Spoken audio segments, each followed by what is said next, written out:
So ayan, get unready with me. Hindi ako ganito talaga pag nasa bahay, nakahubad ako. Pero bawal naman yun ipakita dito sa video, baka dumami ang views. So, nakarog tayo ngayon. So, may nagturo sa akin na kapag itatali mo yung buhok mo, bago ka matulog, huwag mo siyang ihipitan. So, pag inipit mo siya, ganyan lang. So, kunin mo lang ipit, tapos i-roll mo lang ng isa. Tapos, pag ganyan. Kasi kapag marami daw ikot, mas maraming breakage. Breakage. So, lalagyan ko nito kasi, you know, may baby hair is giving. Arte ko, wala akong ganito talaga. Pero, naka-video tayo. So, lalagay ko. Diba? Wait lang, lumalabas sila. So, ang unang step is hindi ko talaga alam. Wala talaga akong step. So, ang una kong tatanggalin is yung sunscreen. Hindi ako nagme-makeup. Nagsa-sunscreen lang ako. Kasi pag makeup is nagpa-patch-patch siya sa mukha ko kasi oiling skin ko. Kaya pag sunscreen, okay lang. So, ang una kong lalagay is this. Hindi ko alam talaga kung paano ako nagkaganito. Parang gift or PR din. So, of course, maghuhugas muna tayo ng kamay.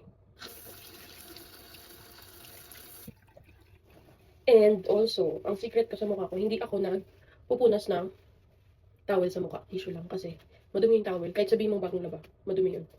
So, facial tissue lang. Hindi pala yun yung una, hindi pala ito pala muna. Tatanggalin ko muna yung kilay ko kasi kapag tinanggal mo siya nun, mahirap. So, tatanggalin ko muna yung kilay ko. Tapos, kinalat ko yung kilay ko sa mukha ko. Pero, okay na yan. Tanggalin ko lang siya ng onte. So, yan. Wala na akong sa mukha. Pwede na ako mag-oil cleanser. So, dalawa ba? Kalimutan ko na talaga. Kasi, nagbakasyon ako. Isang oil dito. Isang oil dito. Tapos, ano ako? So, yung matitira sa kamay mo, pwede mo na siya ilagay dito. Scrub mo lang siya ng scrub. So, aalisin niya lahat ng chismis sa mukha mo ng araw na yun. Normally, matagal ako magganito. Pero, kahaba yung video ko, di ba? Kaya, bilisan natin.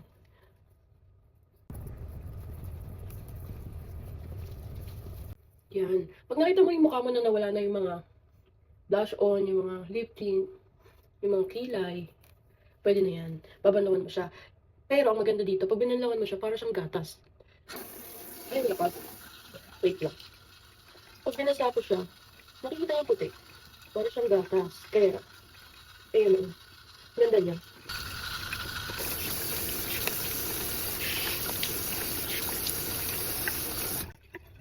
So, okay na yan kahit ganyan kasi maghihilamos naman tayo ng Cetaphil. Sa gabi, ito yung gamit ko. Sa umaga may pula. Yung pula is pampatanggal ng red spots kasi may parang rosacea eme ako. So, ito sa gabi. Sa yun, sa umaga. So, yan. Lams tayo muna.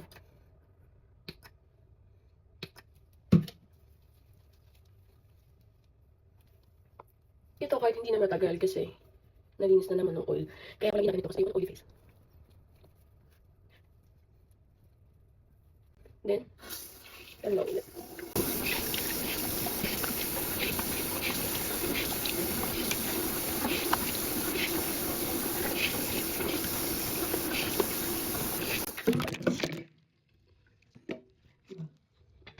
Waksak siya. Kaya, ulitin natin. So again, hindi ako nagpupunas ng towel sa mukha. Tissue lang. Kahit maligo ako, hindi ko tinatamaan yung mukha ko ng towel kasi madumi yung towel. Kahit sabihin mo pang, ikaw lang gumamit nun. Yung alikabok, yung basta, hindi maganda sa face. So ayan, tuyo na yung face ko.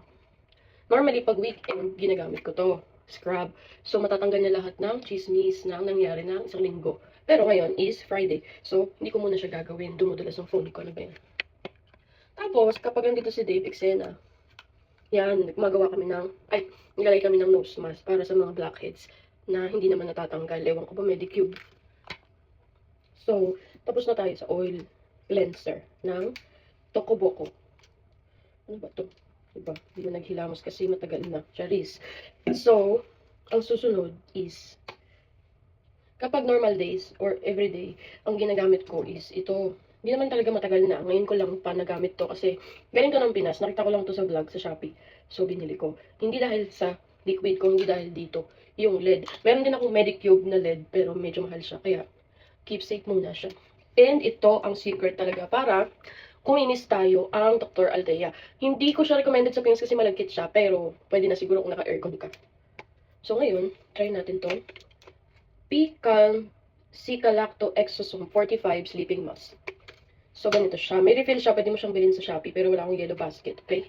So, yun, yung cream niya is, nilalagay ko lang siya ng onti sa face kasi ayoko ng greasy matulog. Kaya, nagudulas yung phone ko. Yan. Kaya onting-onti lang talaga siya. Diba? Bongga na. Sabi ko, onti lang. Sa vlog kasi kaya dumami. Yan. Lalagay mo siya dyan. Tapos, kukunin mo to as a titipid person. Nilalagay ko yung plastic every time. So, yung battery hindi gumagana. Ipipress mo lang siya. See? Ayun yung LED light. So, mali pala ako. Una ko palang ginagawa is, i-LED light ko muna siya. Bago ko lagyan, tapos i-LED light ko ulit. Kasi, kapag may cream na siya, natatakpanan niya yung LED light. Pero okay lang. Hindi siya gumagana sa face ko. Not detected daw, eme. So, yan. Diba? Yan. Ito yung LED light na magbibigay sa product na ilagay niya yung product sa face mo. Kasi pag normal na imamassage mo lang, papasok naman siya sa skin mo, pero hindi tulad ng may LED lights. May lang ata to, or effective naman na onte. Kasi ang dami kong pimples dito. So, nawala siya. Lumipat dito. Charis. So, ayun. Hindi mo pwede padaanan yung may pimples. Nakita ko lang, ChatGPT ata yun. Na kapag meron kang pimples, meron kang sugat or something, huwag mong i-LED light. Pero, huwag kayo maniwala masyado sa akin hanggang di nyo check muna. I-verify nyo kasi. Minsan ko lang nababasa yun. Yan.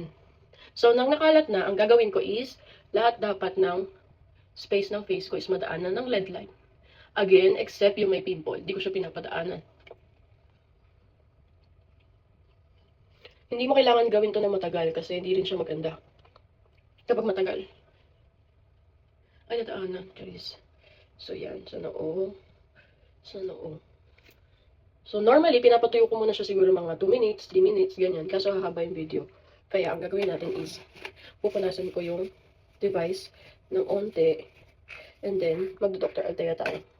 Yes, hindi na siya binabanlawan. Ganyan na siya. So, yung Dr. Aldea, cream lang din siya. So, ganito yung consistency ng Dr. Aldea. Para lang siyang watery. Tulad nung Cica-Lacto. So, tulad nung kanina, igaganyan ko lang siya. And then, ito naman sa kabila. And then, ito. Yan.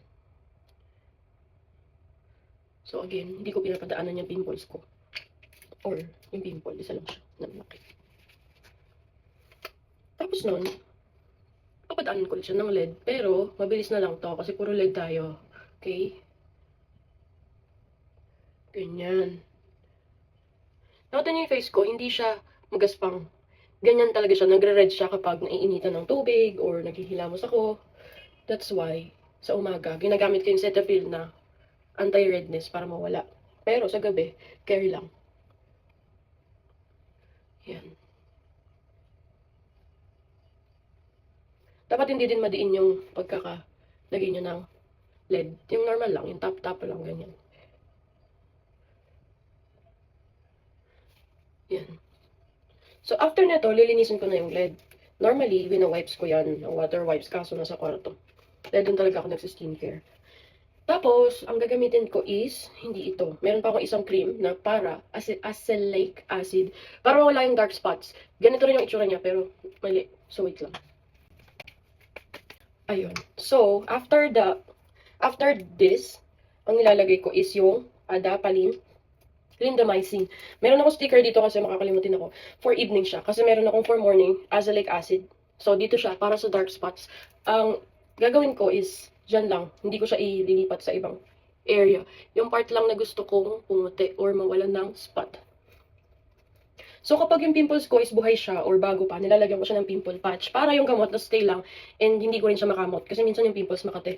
This one is topical cream. Kapag nagkaroon ka ng spot, lalagyan mo lang siya neto para mag-dry siya. So, tinutulungan netong ma-dry yung pimple natin.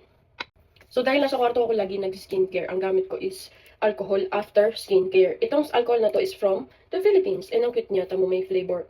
May scent siya na eclat. Meron din akong Bulgaria Amethyst. Pero ito ang scent ng alcohol ko ngayong gabi. So, spray lang siya na 3 times. Sa kabila. And promise, amoy perfume talaga siya. Kung favorite niya yung perfume na eclat, Tapos alcohol niya ganito, ang bango. So, ayan yung alcohol. And of course, hindi tayo matutulog ng walang pabango. And hindi ako nag-EDP pag matutulog. Depende na lang kung, yon alam niyo na.